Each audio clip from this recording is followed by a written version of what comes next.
وَلَقَدْ يَسَّرْنَا الْقُرْآنَ لِلذِّكْرِ فَهَلْ مِن مُّدَّكِرٍ الحمد لله رب العالمين والصلاة والسلام على أشرف الأنبياء والمرسلين أما بعد فأعوذ بالله من الشيطان الرجيم من همزه ونفخه ونفثه بسم الله الرحمن الرحيم رب اشرح لي صدري ويسر لي أمري واحلل عقدة من لساني يفقه قولي اللهم انفعنا بما علمتنا وعلمنا ما ينفعنا وزدنا علما فبشر عبادي الذين يستمعون القول فيتبعون أحسنه أولئك الذين هداهم الله وأولئك هم أولو الألباب وإن جاهداك على أن تشرك بي ما ليس لك به علم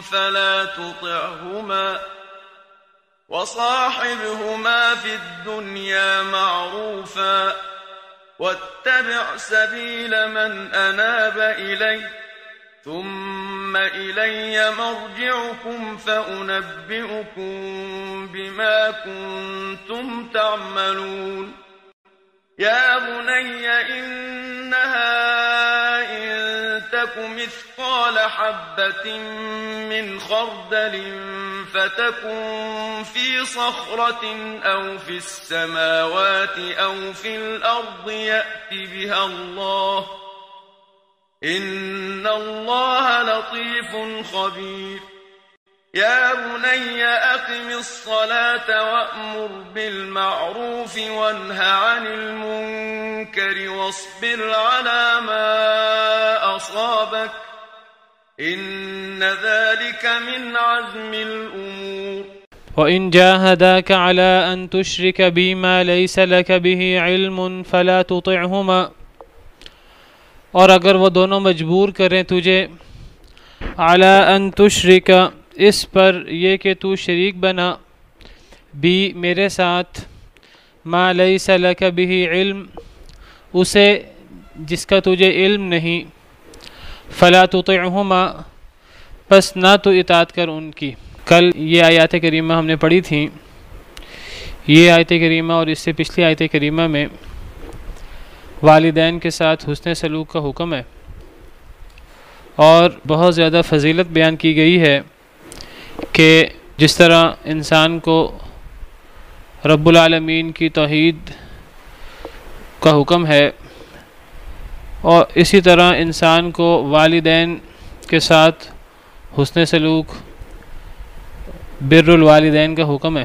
قرآن کریم میں جگہ جگہ توحید کے ساتھ بر الوالدین کا ذکر ہے تو اس سے بر الوالدین کے حکم سے والدین کی اطاعت کا حکم بھی اسی کے اندر موجود ہے. تو اب سوال یہ پیدا ہوتا ہے کہ کیا والدین کی اطاعت ہر صورت میں کرنی ہے؟ تو اللہ رب العالمین نے یہاں ارشاد فرمایا ہے کہ اگر کسی شخص کو اس کے ماں باپ اس بات پر مجبور کریں کہ وہ اللہ کے ساتھ اسے شریک بنائے جس کا اسے علم نہیں تو پھر اس شخص کو ماں باپ کی اطاعت نہیں کرنی چاہیے. اس سے پتہ لگا کہ ماں باپ کی اطاعت معروف میں ہوتی ہے، والدین کی اطاعت اللہ کی نافرمانی میں نہیں ہوتی. والدین کے ساتھ بر حسن سلوک ان کی خدمت کا مطلب یہ نہیں ہے کہ انسان ان کی ہر بات مانے. انسان ان کی صرف وہی بات مان سکتا ہے جو اللہ اور اللہ کے رسول کی اطاعت میں ہے.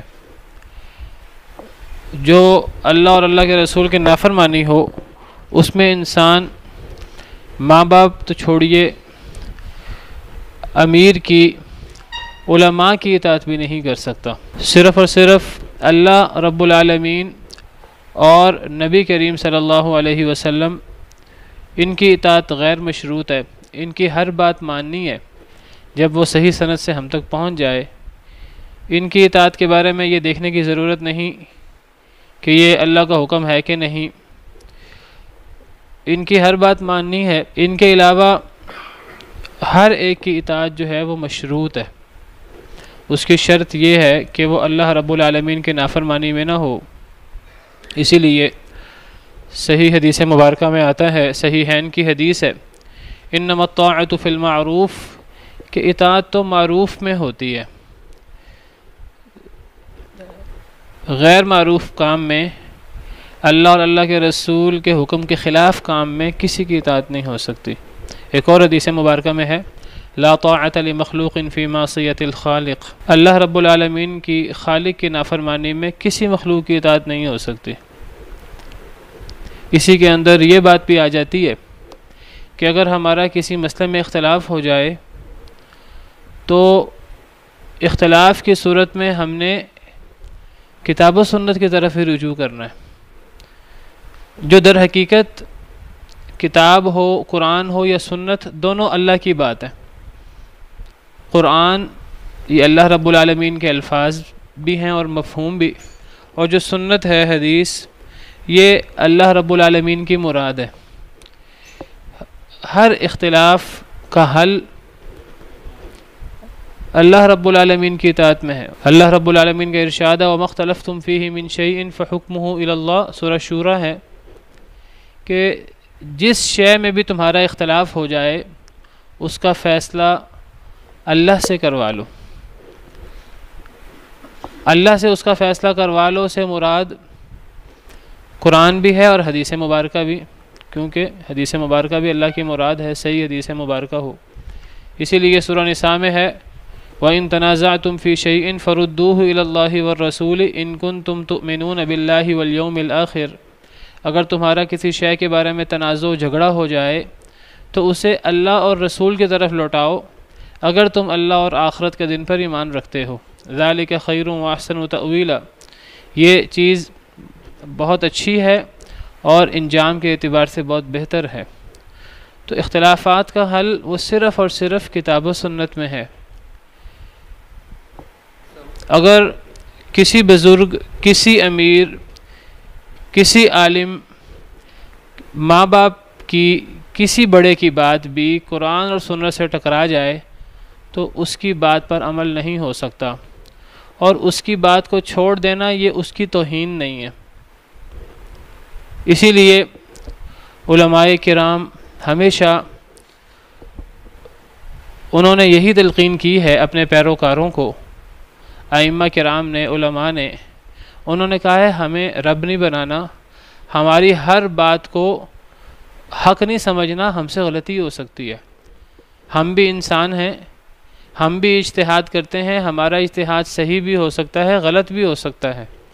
اگر ہمارا اجتہاد غلط ہو جائے، اگر ہماری بات کتاب و سنت سے ٹکرا جائے تو کتاب و سنت کو لے لینا، ہماری بات کو چھوڑ دینا۔ تمام ائمہ کرام نے یہ بات فرمائی ہے، ائمہ اربعہ سے بھی دیگر علماء کی طرح یہ بات مروی ہے تمام ائمہ سے کہ اگر میری بات کتاب و سنت سے ٹکرا جائے تو میری بات کو دیوار پر مار دو، میری بات کو چھوڑ دو، کتاب و سنت پہ عمل کرو۔ یہی اللہ رب العالمین کا، نبی کریم صلی اللہ علیہ وسلم کا حکم ہے، اور یہی ائمہ کرام کا حکم ہے۔ تو اللہ کے حکم کے خلاف، نبی کریم صلی اللہ علیہ وسلم کی بات کے خلاف کسی کی اطاعت نہیں ہو سکتی۔ یہاں ماں باپ کے بارے میں یہ اصول بتایا، اور یہی اصول اللہ اور رسول کے بعد ہر شخص کی اطاعت کے بارے میں یہی اصول ہے۔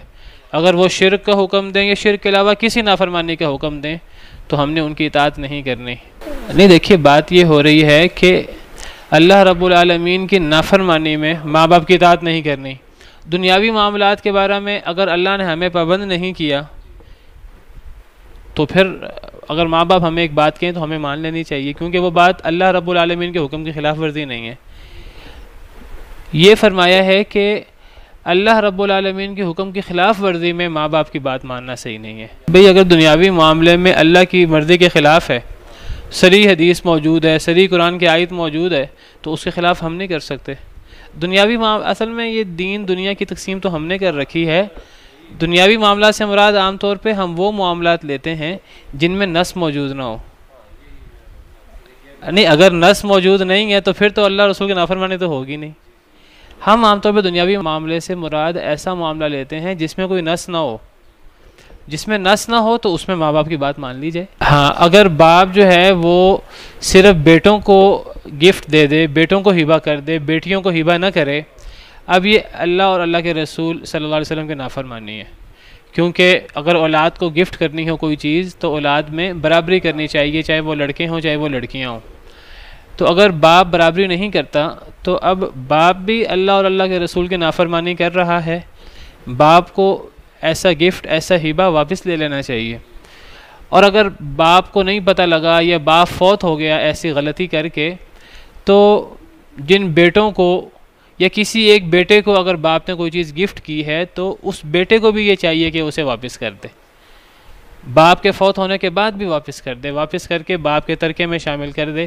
اگر وہ نہیں کرے گا اور اسے علم ہے کہ باپ کے لیے ایسا کرنا غلط تھا تو باپ بھی مجرم ہوگا، اور یہ بیٹا جس کے لیے اس نے یہ کام کیا اور اسے پتہ تھا کہ یہ چیز ناجائز ہے، اس کے لیے بھی یہ جرم ہوگا۔ تو باپ کو واپس کر لینا چاہیے اسے، اگر باپ واپس نہ کر سکے تو جس کے حق میں ناجائز گفٹ کیا گیا ہے کوئی چیز تو اسے اس چیز کو واپس کر دینا چاہیے۔ صحیح بخاری کی روایت ہے۔ جی دیکھیے، اسلام تو صلہ رحمی کا حکم دیتا ہے، اسلام قطع تعلقی سے منع کرتا ہے۔ تو اگر باپ کسی کو مجبور کرے کہ تم قطع تعلقی کرو اور وہاں قطع تعلقی کرنا ناجائز ہو تو پھر وہاں بچوں کو ماں باپ کی بات نہیں ماننی چاہیے، کیونکہ یہ اللہ اور اللہ کے رسول کی نافرمانی ہوگی۔ انہیں کوشش کرنی چاہیے کہ وہ صلہ رحمی کی کوشش کریں، وہ ان میں صلح کرانے کی کوشش کریں، چاہے باپ سختی بھی کرے۔ نہیں، ان کا سوال یہ ہے کہ بچے خود صلہ رحمی کی کوشش کر سکتے ہیں کہ نہیں کر سکتے؟ کر سکتے ہیں بالکل۔ ہاں، باقی یہ ہے کہ بچے باپ کو مجبور نہیں کر سکتے، ماں باپ پہ سختی نہیں کر سکتے، ماں باپ کو کہہ سکتے ہیں زبان سے، اپنی کوشش کریں گے۔ اگر وہ صلہ رحمی کر لیں اور وہ صلح کرا دیں تو اس سے اچھی بات کیا ہو سکتی ہے؟ تو لیکن بچے ماں باپ کو مجبور نہیں کر سکتے، ماں باپ پہ پریشر زبردستی نہیں کر سکتے، ان کو زبان سے کہہ سکتے ہیں۔ بہرحال فرمایا وَإِن جَاهَدَاكَ عَلَىٰ أَن تُشْرِكَ بِي مَا لَيْسَ لَكَ بِهِ عِلْمٌ فَلَا تُطِعْهُمَا، اگر وہ دونوں تجھے مجبور کریں یہ کہ تو شریک بنا میرے ساتھ اسے جس کا تجھے علم نہیں، تو ان کی اطاعت نہ کر۔ اس سے پتہ لگا کہ یہ جو شرک ہوتا ہے ہمیشہ اس کی کوئی دلیل نہیں ہوتی، اس لیے اللہ نے یہاں فرمایا ہے اگر وہ تجھے شرک پر مجبور کریں کہ تو میرے ساتھ اس کو شریک بنا جس کا تجھے علم نہیں۔ پتہ لگا جب بھی اللہ کے ساتھ کسی کو شریک بنایا جاتا ہے در حقیقت اس کی کوئی دلیل نہیں ہوتی، کوئی علمی کوئی لاجیکل دلیل اس کی نہیں ہوتی، جہالت کی بنا پر ہمیشہ شرک کیا جاتا ہے، جہالت اور شک و شبہ کی بنا پر۔ اسی لیے اللہ رب العالمین سورہ یونس میں فرماتے ہیں مشرکوں کے بارے میں، اللہ رب العالمین فرماتے ہیں وَمَا يَتَّبِعُ أَكْثَرُهُمْ إِلَّا ظَنًّا، سورہ یونس آیت نمبر 36۔ اللہ فرماتے ہیں یہ جو اکثر مشرکین ہیں یہ نہیں پیروی کرتے ان میں سے اکثر مگر گمان کی، اکثر لوگ گمانات کے پیچھے ظن و تخمین کے پیچھے چلتے ہیں۔ ان الظن لا یغنی من الحق شیئا، ظن حق کے معاملے میں کچھ فائدہ نہیں دیتا۔ ان اللہ علیم بما یفعلون، بے شک اللہ تعالیٰ جاننے والا ہے جو وہ کر رہے ہیں۔ تو جو اکثر شرک ہوتا ہے یہ جہالت کی بنا پر، یہ ظن و تخمین اٹکل پچو کی بنا پر ہوتا ہے۔ ہمارے باپ دادا فلاں کی پیروی کرتے تھے، ہمارے باپ دادا اس لیے ان کو معبود مانتے تھے، اس لیے ان کی پیروی کرتے تھے کیونکہ ان کے باپ دادا کرتے تھے، وہ اس لیے کرتے تھے کیونکہ ان کے باپ دادا کرتے تھے، اور ممکن ہے کہ ہمارے اجداد نے کسی سے سن رکھا ہو، ان کے پاس کوئی دلیل ہو اس کی۔ یہ ظن و تخمین ہوتا ہے سارا کا سارا، کوئی دو ٹوک دلیل نہیں ہوتی، کوئی ٹھوس دلیل نہیں ہوتی۔ ان سے پوچھا جائے آپ یہ کیوں کر رہے ہیں؟ ہمارے آباء و اجداد کر رہے ہیں۔ مشرکین سے پوچھا جاتا کہ تم خانہ کعبہ کا ننگا طواف کیوں کرتے ہو؟ وہ کہتے تھے ہمارے آباء و اجداد کرتے تھے، ہمیں اس کا اللہ نے حکم دیا ہے۔ ان سے کہتے کہاں حکم دیا ہے؟ وہ کہتے تھے ہمارے آباء و اجداد کرتے تھے۔ اچھا جی، تمہارے آباء و اجداد کو کیسے پتہ لگا؟ ان کے آباء و اجداد کرتے تھے۔ ان کو کیسے پتہ لگا؟ ان کے آباء و اجداد کرتے تھے۔ تو اللہ کا حکم کیسے ہوا؟ ممکن ہے انہوں نے کسی سے سن رکھا ہو، ممکن ہے ان کے پاس کوئی دلیل ہو۔ تو یہ ظن و تخمین کی بنا پر اتنے بڑے فیصلے انسان خود کر لے۔ تو شرک بھی عام طور پر، شرک و بدعات کی بھی دلائل یہی ہوتے ہیں، جب بھی باپ دادا کی بات آتی ہے تو وہاں ظن و تخمین شروع ہو جاتا ہے۔ اس لیے اللہ فرماتے ہیں وَإِذَا فَعَلُوا فَاحِشَةً قَالُوا وَجَدْنَا عَلَيْهَا آبَاءَنَا وَاللَّهُ أَمَرَنَا بِهَا، جب وہ بے حیائی کرتے ہیں، یہاں بے حیائی سے مراد خانہ کعبہ کا ننگا طواف ہے، جب وہ بے حیائی کرتے ہیں اور ان سے کہا جاتا ہے تم یہ کام کیوں کرتے ہو، وہ کہتے ہیں کہ قالوا وجدنا علیہ آباءنا، ہم نے اس پر اپنے آباء و اجداد کو پایا ہے، واللہ امرنا بھی ہے، اور اللہ نے ہمیں اس کا حکم دیا ہے۔ ان سے پوچھا جاتا ہے اللہ نے کہاں حکم دیا؟ کہتے ہیں ہمارے آباء و اجداد کرتے تھے، ان کے آباء و اجداد کرتے تھے، ممکن ہے انہوں نے کسی نبی سے سن رکھا ہو، ممکن ہے ان کے پاس کوئی دلیل ہو۔ اللہ اس کا جواب دیتے ہیں قل ان اللہ لا یأمر بالفحشاء، کہہ دیجیے اللہ کبھی بھی بے حیائی کا حکم نہیں دے سکتے۔ اتقولون علی اللہ ما لا تعلمون، کیا تم اللہ پر وہ باتیں کہتے ہو جو تم جانتے نہیں۔ یہ جو شرک اور اس قسم کی چیزیں ہیں یہ ساری جہالت اور ظن و تخمین کی بنا پر ہوتی ہیں۔ اس کے پاس کوئی دلیل ہوگی، بالکل یہ بات آج بھی یہی کرتے ہیں۔ تو عام طور پہ جب یہ دلیل اس طرح پیش کی جائے نا، اس کے پاس کوئی دلیل ہوگی، یہ گویا کہ ظن و تخمین کی بنا پر، جہالت کی بنا پر بات ہو رہی ہے۔ یہی بات اللہ یہاں فرما رہے ہیں کہ اگر وہ تمہیں مجبور کریں یہ کہ تو شریک بنا میرے ساتھ اس کو جس کا تجھے علم نہیں، تیرے پاس کوئی دلیل نہیں ہے کسی کو اللہ کا شریک بنانے کی، لیکن تجھے تیرے ماں باپ مجبور کر رہے ہیں، پتہ لگا شرک کے پیچھے علم نہیں ہوتا، جہالت ہوتی ہے۔ اگر وہ تجھے جہالت کی بنا پر شرک پر مجبور کریں فلا تطعهما، پھر تو ان کی پیروی نہ کر۔ وصاحبهما فی الدنیا معروفا، اور معاملہ کر ان دونوں کے ساتھ، اور مصاحبت کر، مصاحبت سے مراد ان کا ساتھ دے، ان کے ساتھ معاملہ کر، فی الدنیا، دنیا میں، معروفا، اچھا۔ یعنی اگر ماں باپ تمہیں غلط حکم بھی دیں، شرک کا حکم بھی دیں، تو اس غلط حکم میں تو ان کی بات نہیں ماننی، لیکن اب اس کا مطلب یہ بھی نہیں ہے کہ اب انسان ماں باپ کے ساتھ، ماں باپ کو ڈانٹنا شروع کر دے، انسان جو ہے وہ ماں باپ کے ساتھ بد سلوکی شروع کر دے اور ان کے ساتھ حسن سلوک ختم کر دے۔ اگر انسان کے ماں باپ مشرک بھی ہوں، بدعتی بھی ہوں، غلط چیز میں ان کی اطاعت نہیں کرنی، لیکن ان کے ساتھ معاملہ اچھا رکھنا ہے، ان کا عزت و احترام اسی طرح کرنا ہے۔ اب یہ نہیں کہ انسان ان کی بے عزتی شروع کر دے، ان کے ساتھ گالم گلوچ شروع کر دے کہ چونکہ وہ بدعتی ہیں یا وہ اس کو غلط حکم دیتے ہیں، کیونکہ وہ مشرک ہیں اور اسے شرک کا حکم دیتے ہیں۔ قرآن ہمیں اس کی اجازت نہیں دیتا، اللہ تعالیٰ ہمیں اس کی اجازت نہیں دیتے۔ اطاعت نہیں کرنی، لیکن ان کے ساتھ دنیا میں معاملہ اچھا رکھنا ہے، عزت و احترام کا معاملہ رکھنا ہے۔ کل بھی حدیث مبارکہ بیان کی تھی، حضرت اسماء بنت ابی بکر، ان کے پاس مدینہ منورہ میں ان کی والدہ آئیں جو مشرکہ تھیں، تو انہوں نے نبی کریم صلی اللہ علیہ وسلم سے سوال کیا کہ میری والدہ مشرکہ ہیں، کیا میں ان کے ساتھ حسن سلوک کر سکتی ہوں؟ کیا میں ان کی مہمان نوازی، ان کو اپنے پاس رکھ سکتی ہوں، ان کی عزت و احترام کر سکتی ہوں؟ آپ نے فرمایا بالکل، تم ان کی عزت و احترام کرو اور ان کو اپنے پاس رکھو، لیکن غلط چیز میں ان کی اطاعت نہیں کرنی۔ تو پتہ لگا غلط چیز میں اطاعت ایک الگ چیز ہے اور دیگر معاملات ایک الگ چیز ہے۔ ہمارے ہاں کیا ہوتا ہے، ہمارا کسی سے اختلاف ہوتا ہے، کسی مسئلے پر اختلاف ہو جائے، کسی عقیدے کے مسئلے پر، کسی فقہ کے مسئلے پر، فقہی مسئلے پر، کسی اجتہادی مسئلے پر ہماری آپس کی مخالفت و دشمنی ہو جاتی ہے۔ ہم ایک دوسرے کے ساتھ پھر اچھا سلوک نہیں کرتے، پھر ایک دوسرے کو گالم گلوچ اور ہم پھر اس کے ساتھ برا رویہ رکھنا شروع کر دیتے ہیں۔ اختلاف چاہے وہ عقیدے کا ہو، اختلاف چاہے وہ فقہی یا اجتہادی ہو، وہ ایک الگ چیز ہے، اور کسی کے ساتھ حسن سلوک، صلہ رحمی، وہ بالکل ایک الگ چیز ہے۔ ایک شخص جو ہے وہ مسلمان نہیں ہے، کافر ہے، لیکن اگر وہ مجبور ہے، اگر وہ ہماری کسی مدد کا محتاج ہے، ہمیں اس کی مدد کرنی چاہیے۔ اگر وہ غریب ہے، ہمیں اس کا تعاون کرنا چاہیے۔ اگر وہ غلام ہے تو غلام کو بھی آزاد کرنے کا حکم ہے۔ اگر مسلمان غلام ہو تو اس کو آزاد کرنا زیادہ بہتر ہے، غلام مسلمان نہ ہو، کافر ہو، تو اس کو بھی آزاد کرنا چاہیے۔ تو نبی کریم صلی اللہ علیہ وسلم کے بارے میں آتا ہے کہ نبی کریم صلی اللہ علیہ وسلم وہ مہمان نوازی کیا کرتے تھے اور وہ غریبوں کا ہاتھ بٹا دیا کرتے تھے، کسی کا سامان اٹھوانا ہوتا سامان اٹھوا دیا کرتے تھے، اور یہ اسلام کے شروع کی بات ہے جب کوئی مسلمان نہیں تھا۔ تو کافروں کے ساتھ بھی حسن سلوک ہو سکتا ہے، ہمارے ساتھ کسی کا اختلاف ہو ان سے بھی حسن سلوک ہو سکتا ہے، ان سے بھی اچھا معاملہ ہو سکتا ہے اور کرنا چاہیے۔ شرک یا بدعت کی اطاعت نہ کرنا وہ ایک الگ چیز ہے، لیکن دنیا میں ان سے معاملہ اچھا رکھنا ہے، اور معاملہ کرو ان دونوں سے دنیا میں اچھا۔ یعنی اگر وہ موحد ہیں اور وہ نیک ہیں تب تو انسان اچھا معاملہ کرے گا ہی، جس طرح پچھلی آیت میں حکم ہے، اور معاملہ کر ان دونوں کے ساتھ۔ تو چونکہ اس آیت میں ذکر ہے کہ اگر وہ تمہیں شرک کا حکم دے تو اطاعت نہیں کرنا، تو اب اس سے محسوس ہوتا ہے جیسے اطاعت نہیں کرنی تو پھر ان کے ساتھ اب رویہ کیسے رکھیں گے۔ فرمایا کہ شرک میں اطاعت نہیں کرنی، معاملہ اچھا رکھنا ہے۔ پھر بھی ہمارے ہاں کیا ہوتا ہے کہ اگر کوئی فیملی جو ہے وہ دنیا دار ہے، ان میں سے کوئی ایک بچہ یا کوئی جو ہے وہ دیندار ہو جاتا ہے، تو اب ماں باپ کے ساتھ اس کا اختلاف ہو جاتا ہے۔ ماں باپ کہتے ہیں وہ داڑھی رکھ لیتا ہے، نماز پڑھنا شروع کر دیتا ہے، ماں باپ کہتے ہیں کہ جی تو مولوی ہو گیا ہے اور تو اس طرح کر کے اس کو روکتے ہیں، وہ نہیں رکتا، لیکن ہوتا کیا ہے کہ پھر جو ہے نا وہ ماں باپ کے ساتھ بدسلوکی شروع کر دیتا ہے، ماں باپ کے ساتھ برا معاملہ شروع کر دیتا ہے. تو اب بجائے اس کے کہ اگر وہ نیک ہو اور وہ نیک ہو کر اپنے ماں باپ کو، اپنے خاندان والوں کو دین کی طرف لائے، اس کے ماں باپ، اس کے خاندان والے اس کے برے رویہ کی وجہ سے اس سے بدظن ہونا شروع کر دیتے ہیں.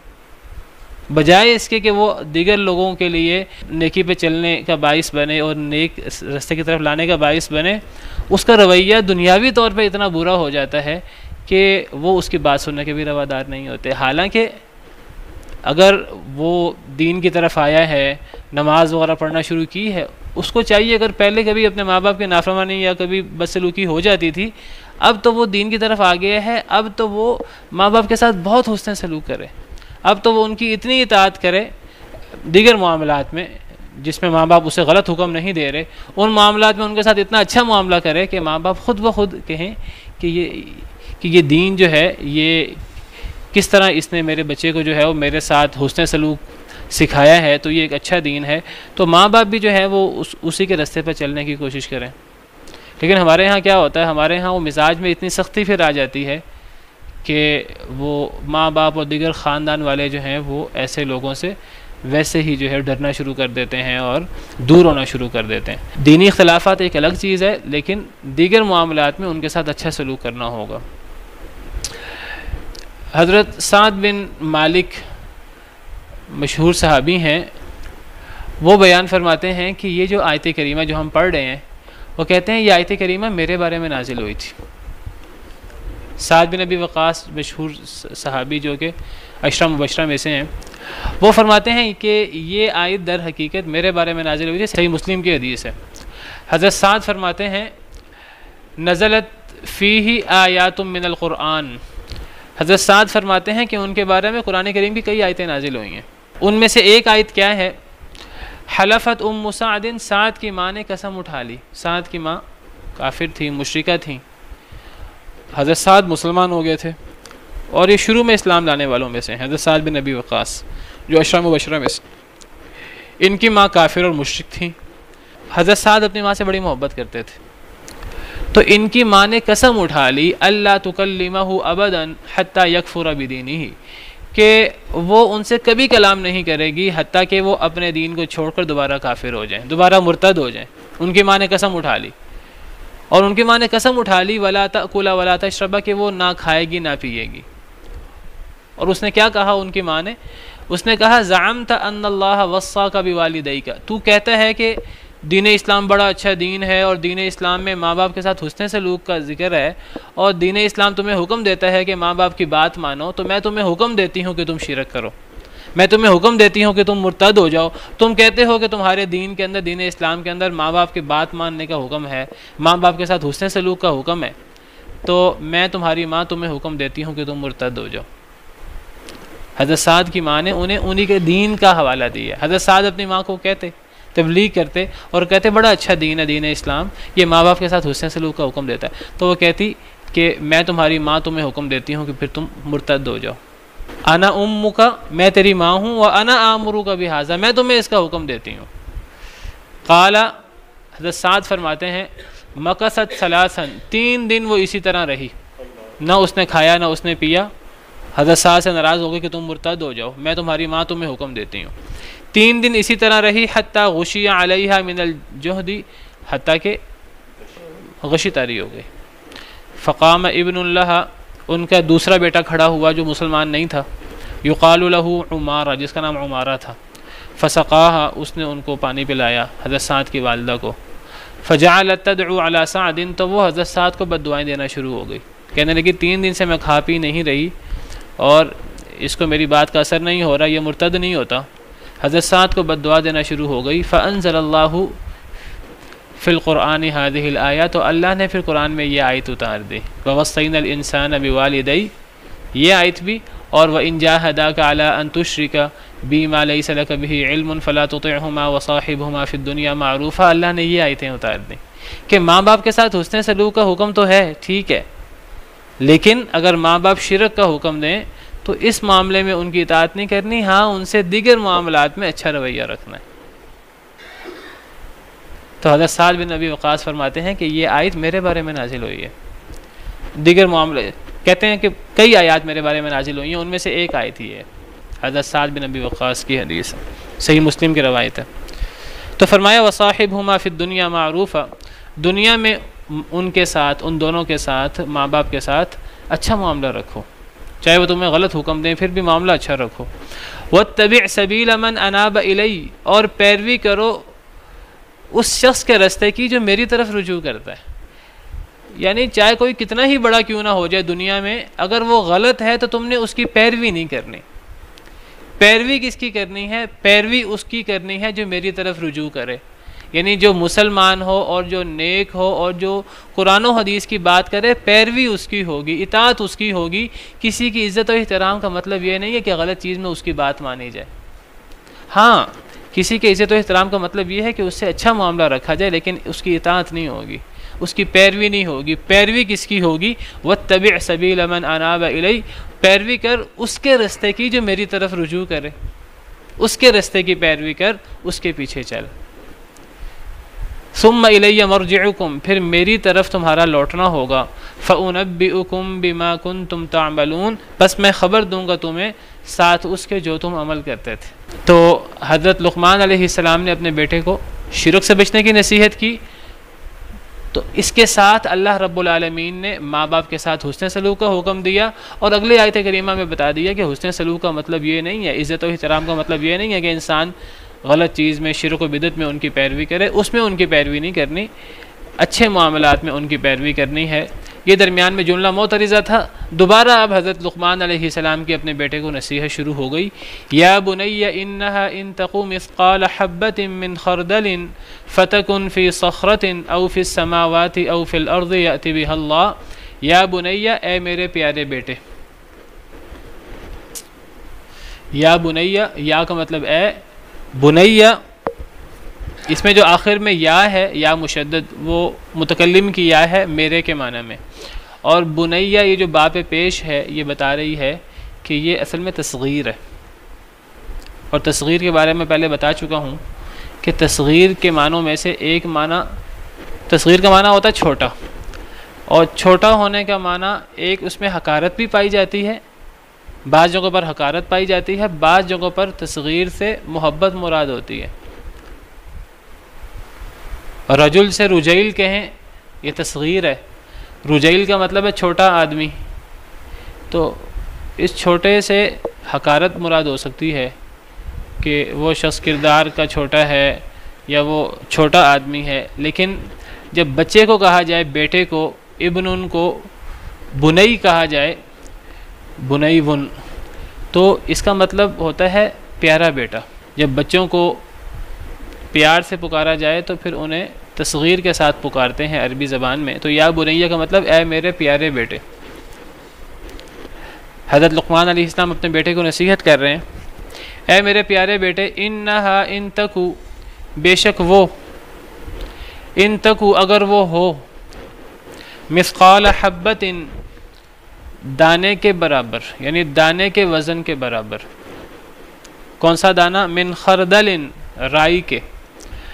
اے میرے پیارے بیٹے، بے شک وہ سے مراد، بعض علماء کہتے ہیں اس سے مراد کوئی بھی برائی ہے، بعض علماء کہتے ہیں اس سے مراد کوئی بھی برائی ہے، بری چیز، بعض علماء کہتے ہیں اس سے مراد کوئی بھی خصلت ہے، کوئی بھی عادت ہے، خواہ وہ اچھی ہو خواہ بری ہو۔ بعض کے نزدیک صرف برائی مراد ہے، حضرت لقمان برائی کے بارے میں بات کر رہے ہیں، بعض کہتے ہیں کہ اچھی یا بری ہر چیز کے بارے میں بات کر رہے ہیں، اچھی چیز ہو یا بری چیز ہو، دونوں مفہوم ہو سکتے ہیں۔ اے میرے پیارے بیٹے، بے شک وہ، یعنی وہ برائی یا وہ اچھائی یا برائی، ان تکو اگر وہ ہو، مثقال حبۃ من خردل، رائی کے دانے کے برابر۔ رائی کا دانہ یہ سب سے چھوٹی چیز تھی عربوں کے ہاں، اور سب سے چھوٹی چیز شمار ہوتی تھی۔ اگر کوئی چیز رائی کے دانے کے برابر بھی ہو، سب سے چھوٹی چیز بھی ہو، اچھائی یا برائی، فتکن فی صخرۃ، پس وہ ہو جائے، فی صخرۃ، پہاڑ کے اندر۔ اگر کوئی برائی یا کوئی اچھائی وہ رائی کے دانے کے برابر بھی ہو، اتنی چھوٹی بھی ہو، اور وہ رائی کا دانہ جو ہے وہ چاہے کسی پہاڑ کے اندر ہو.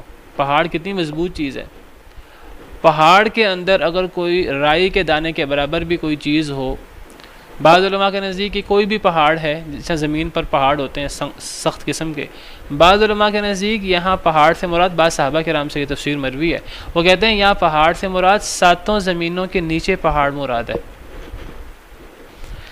اگر کوئی چیز اتنی چھوٹی ہو کہ وہ رائی کے دانے کے برابر ہو، اور وہ رائی کے دانے کے برابر ہونے کے ساتھ ساتھ وہ 7 زمینوں کے نیچے کسی بڑے مضبوط قسم کے پہاڑ کے اندر بھی وہ چھپی ہوئی ہو، اگر وہ اتنی مخفی چیز ہو،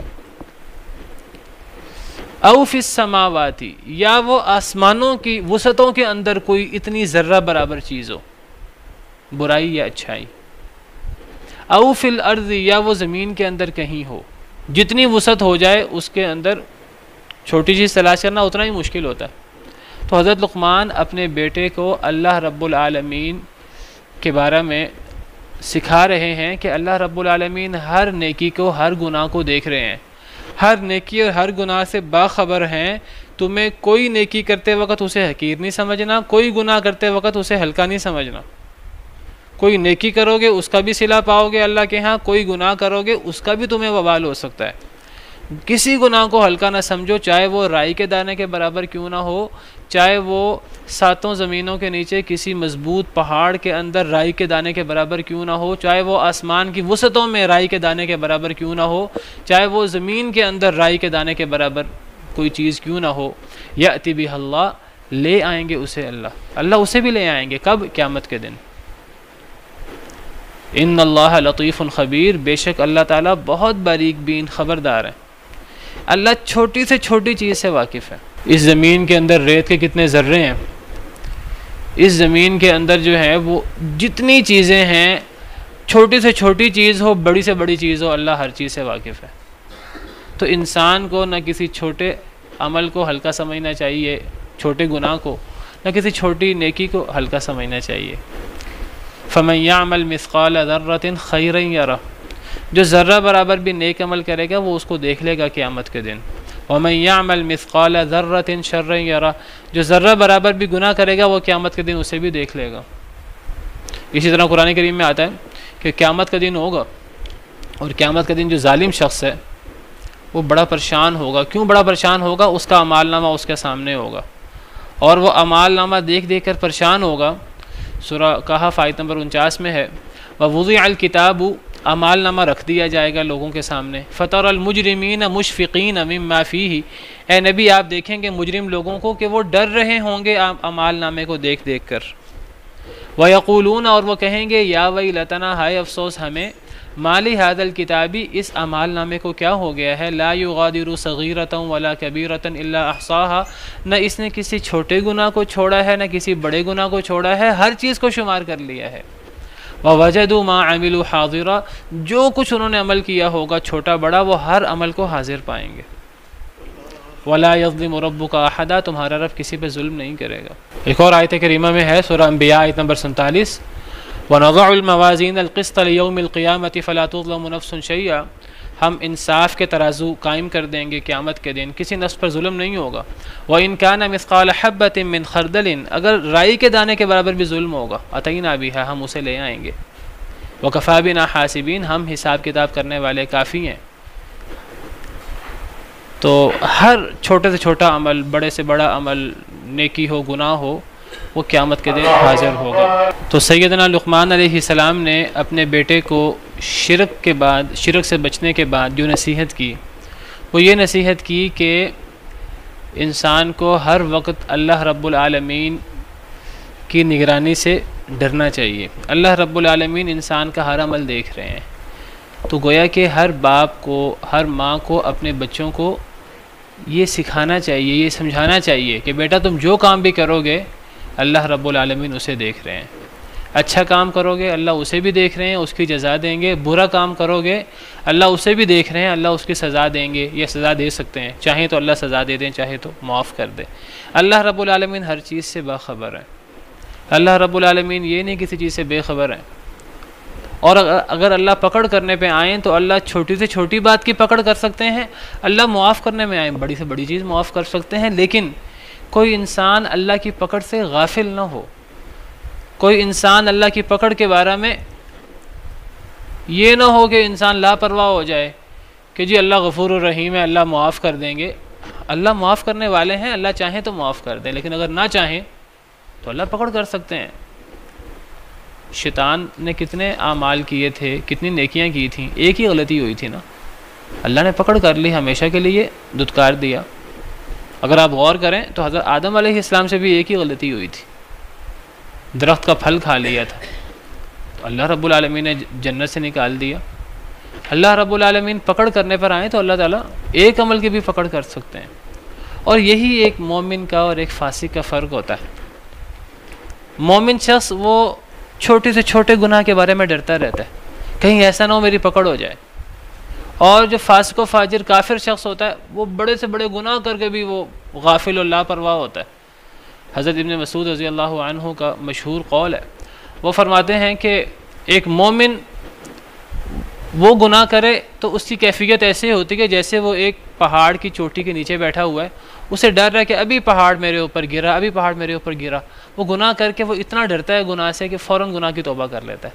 اسے ڈر ہوتا ہے کہ اگر میں نے توبہ نہ کی تو پہاڑ میرے اوپر گر جائے گا، چاہے اس کا گناہ چھوٹا ہی ہو۔ لیکن جو فاسق و فاجر شخص ہے اس کی کیا کیفیت ہوتی ہے؟ فاسق و فاجر شخص کی کیفیت یہ ہے کہ وہ ہلاک کرنے والے گناہ کرتا ہے، بڑے بڑے گناہ کرتا ہے، لیکن اسے ان گناہوں کی پرواہ نہیں ہوتی۔ وہ گناہ کر کے ایسے جیسے ناک سے مکھی اڑائی ہے ایسے کر کے جو ہے نا وہ گناہ کی پرواہ نہیں کرتا۔ یہ مومن اور منافق کا، مومن اور فاسق کا فرق ہے۔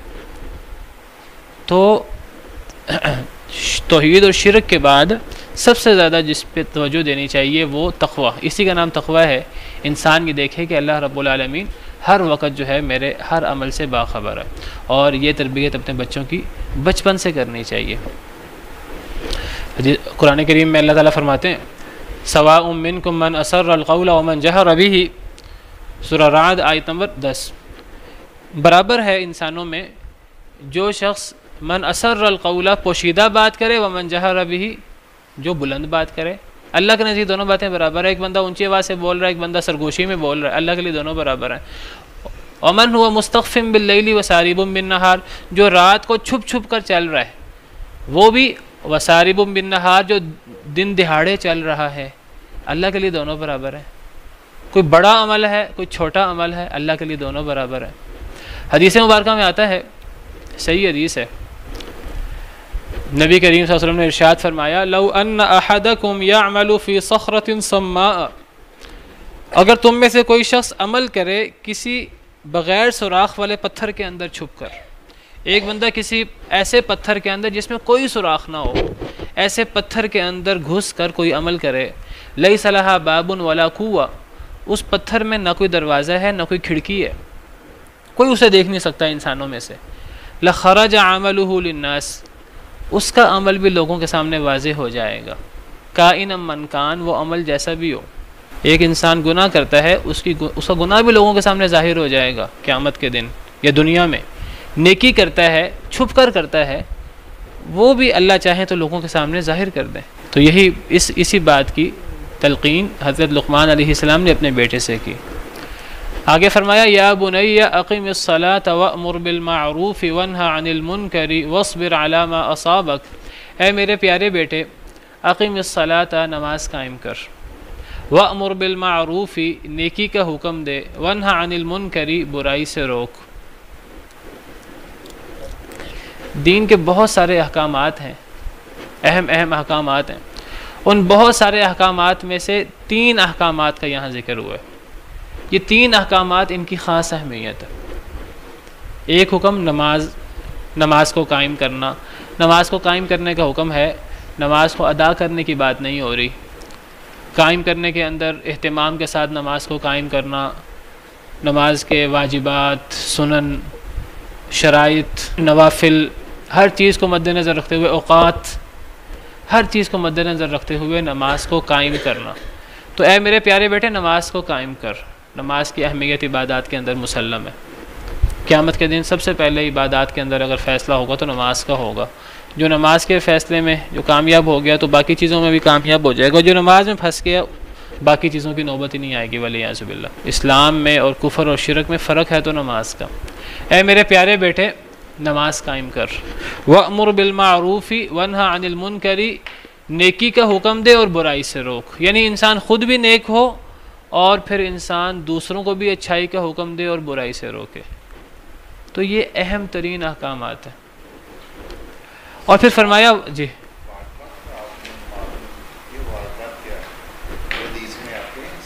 نماز کے واجبات، نماز کے فرائض، نماز کے ارکان، یعنی وہ تمام چیزیں جو نماز کے لیے ضروری ہیں۔ اب ایک بندہ نماز پڑھ رہا ہے، نماز کے اندر تعدیل ارکان کر ہی نہیں رہا، حالانکہ تعدیل ارکان ضروری ہے۔ تعدیل ارکان سے مراد انسان جو نماز پڑھے جس حالت میں بھی جائے تو ہر عضو اس کا اپنی جگہ پر آ جائے۔ ایک انسان نماز پڑھ رہا ہے، رکوع کے لیے گیا، رکوع میں پورا گیا نہیں، پہلے کھڑا ہو گیا، جب قوما کیا کھڑا ہوا نہیں، پہلے سجدے میں چلا گیا، سجدے میں گیا، ابھی پوری طرح اس کے اعضاء اپنی جگہ پر لوٹے ہی نہیں تھے کہ وہ اٹھ کے بیٹھ گیا، ابھی پوری طرح بیٹھے نہیں تھے، دوبارہ سجدے میں چلا گیا، اس طرح نماز ہی نہیں ہوتی۔ یہ نماز کے واجبات ہیں۔ میری مراد واجبات سے مراد کوئی خاص اصطلاح نہیں تھی، میری مراد جو ضروری چیزیں ہیں نماز کی۔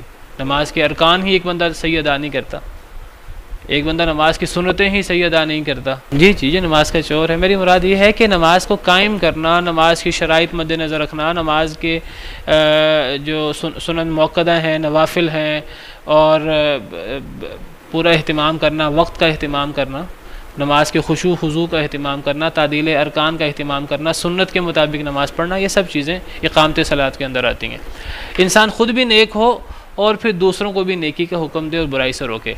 تین چیزوں کا خاص حکم دیا دین کے اندر، ان کی اہمیت مسلم ہے۔ اور فرمایا وَاصْبِرْ عَلَىٰ مَا أَصَابَكَ، اور صبر کر اوپر اس کے جو تجھے پہنچے، جو تجھے مشکل پہنچے، آزمائش پہنچے، اس پہ صبر کر۔ یہ جو تین کام ہے نا، نماز پڑھنا اور نیکی کا حکم دینا اور برائی کا حکم دینا، عام طور پر یہ کام کرتے وقت انسان کی آزمائش ہوتی ہے، مخالفت ہوتی ہے انسان کی۔ جب خاص طور پہ جب انسان کسی کو نیکی کا حکم دے تو اگلا بندہ انسان کی مخالفت شروع کر دیتا اور کئی دفعہ مخالفت کرتے کرتے اس دشمنی پر اتر آتا ہے۔ جب انسان کسی کو برائی سے روکے تو آپس میں مخالفت ہو جاتی ہے کئی دفعہ۔ تو ایسی صورت میں پھر انسان منہ در منہ مقابلہ کرنے کی بجائے اور انسان صبر کرے، پھر جو آزمائشیں ہیں انسان صبر کرے۔ ادفع باللتی ہی احسن السیئہ، برائی کا جواب انسان اچھائی سے دے، گالی کا جواب انسان جو ہے وہ گالی سے نہ دے، تو انسان مشکل میں اور مصیبت پہ پھر صبر کرے۔ وَاصْبِرْ عَلَىٰ مَا أَصَابَكَ، اور صبر کر اوپر اس کے جو تجھے پہنچے۔ إِنَّ ذَلِكَ مِنْ عَزْمِ الْأُمُورِ، بے شک یہ چیز اولو العزم کاموں میں سے، یہ جو کام ہے سارے کے سارے، اور خاص طور پہ صبر، مصیبت پہ صبر، یہ کوئی عام کام نہیں ہے، یہ اولو العزم کاموں میں سے ہے، یہ اہم ترین کاموں میں سے۔ قرآن کریم میں اللہ فرماتے ہیں ادفع باللتی ولا تستوی الحسنۃ ولا السیئۃ، نیکی برائی برابر نہیں ہے۔ ادفع باللتی ہی احسن، برائی کا جواب اچھائی سے دو۔ فاذا الذی بینک وبینہ عداوۃ کأنہ ولی حمیم، برائی کا جواب اچھائی سے دو گے تو جن دو کے درمیان دشمنی ہے وہ گہرے دوست بن جائیں گے۔ وما یلقاها الا الذین صبروا، اس بات کی تلقین صبر کرنے والوں کو کی جاتی ہے۔ یہ کام صرف صبر کرنے والے کر سکتے ہیں، ہر بندہ یہ کام کر ہی نہیں سکتا کہ برائی کے جواب اچھائی سے دے، یہ صرف صبر کرنے والے یہ کام کر سکتے ہیں۔ وما یلقاها الا ذو حظ عظیم، بہت خوش نصیب شخص ہی یہ کام کر سکتا ہے، یہ ہر بندہ یہ کام نہیں کر سکتا۔ یہ نبی یہ کام کر سکتے ہیں، یا جو نبیوں کے طریقے پر جو شخص چل رہا ہے وہ یہ کام کر سکتا ہے۔ خوش نصیب شخص یہ جو یہ کام کر سکتا ہے، صبر کرنے والا شخص یہ کام کر سکتا ہے، عام بندہ یہ کام نہیں کر سکتا۔ یہاں بھی فرمایا ان ذالک من عزم الامور، یہ اولو العزم کاموں میں سے ہے۔ اور اولو العزم کام کرتے کون ہیں؟ اولو العزم کام کرنے کا حکم اللہ نے نبیوں کو دیا ہے۔ نبی کریم صلی اللہ علیہ وسلم کا حکم ہے سورہ احقاف کے اندر فاصبر کما صبر اولو العزم من الرسل، کہ اے پیارے حبیب علیہ الصلوۃ والسلام اس طرح صبر کریں جس طرح اولو العزم رسولوں نے صبر کیا۔ تو اسی صبر کا حکم حضرت لقمان علیہ السلام اپنے بیٹے کو دے رہے ہیں۔ صبر کرنا آسان نہیں ہے، مشکل ہے، لیکن اس کا اجر بھی بہت زیادہ ہے۔ پھر انما یوفی الصابرون اجرہم بغیر حساب، صبر کرنے والوں کو ان کا اجر بغیر حساب کے ملتا ہے۔ اور جنت میں جانے کے لیے یہ بڑا عمل صبر ہے۔ جب فرشتے اہل جنت کو سلام پیش کر رہے ہوں گے تو کیا کہیں گے؟ سلام علیکم بما صبرتم، تم پہ سلامتی ہو اس لیے جو تم صبر کرتے رہے دنیا کے اندر. صبر کے اندر ہر چیز آ جاتی ہے. نیکی کرنے میں صبر کرنا، نمازیں پڑھنے میں صبر کرنا،